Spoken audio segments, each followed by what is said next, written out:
Hi, welcome back. It's day number 19 of 33. Well, it may end up being 30 days of my video challenge.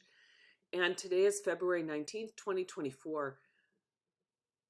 Some days it's just like there's what you want to do, and then there's what life is giving you. And somehow or another today, the light seems all wrong. I'm getting over a cold, so my voice isn't quite right.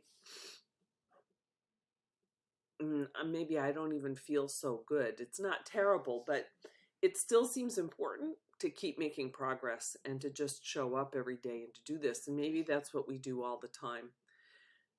I had shared my mind map that I made that started to form the basis of the development of a suite of software applications that I felt could be deployed in hospitals as they exist and to address more substantially, but also substantively, the kinds of things that are difficult for patients and for providers in hospital.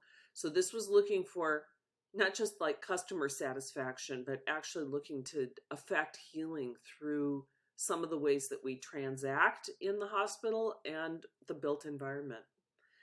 And I shared last time sort of my governing principles about this, but one of the things that was very strong in my mind was to attend to this idea of reciprocity, and that whatever we made, whatever I was part of making, had to do something good for the providers as well as for the patients, that it couldn't just be continuing to exacerbate this idea that things could flow in just one direction. This isn't what I was planning to talk about today, but maybe I should stop and talk about this a bit more for a minute, because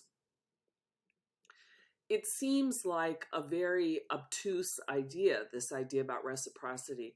And since the basis of our code as physicians is that we do no harm and that we put the patient's best interest before our own, it kind of paves the way to an attitude that sacrifice is important, and maybe even an underlying cultural orientation, and I think probably a religious, and could I even say Christian orientation towards the idea that suffering leads to transcendence. Like, this is the idea about what's saintly.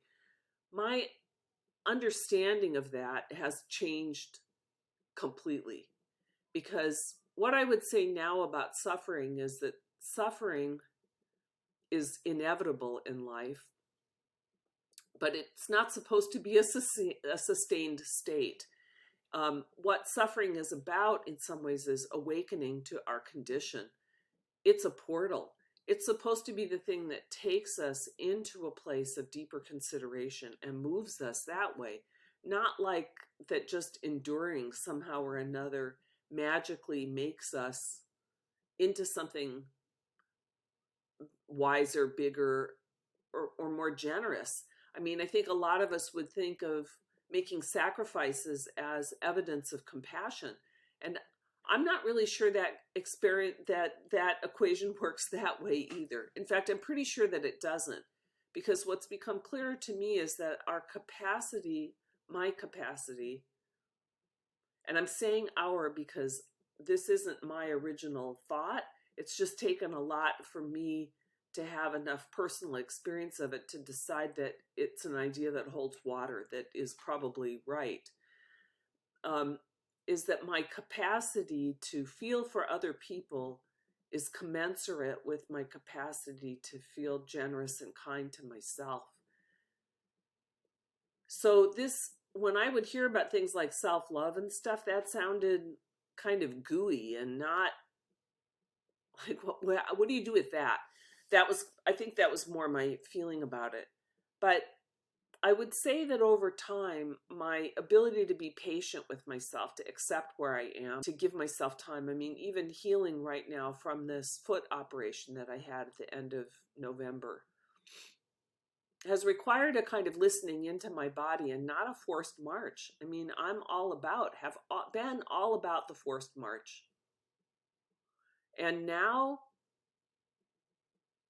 I wonder, because the forced march can take us past our own boundaries. It can take me past my own boundaries. It makes me go on a walk that I think I should be able to do at a certain point that may not be right, or where I haven't taken into the economy of what my energy is or how much load I can bear in a day as I'm increasing my activity.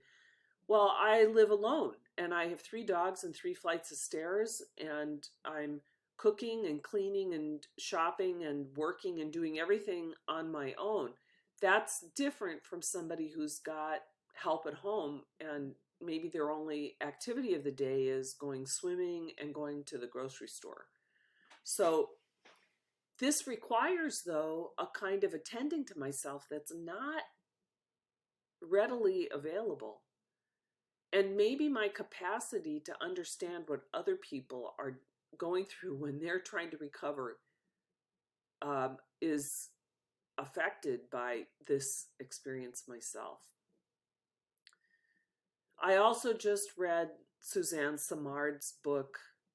Well, I listened to her reading, Finding the Mother Tree, which is in the end really a scientific study of reciprocity, but as it unfolds in the forest.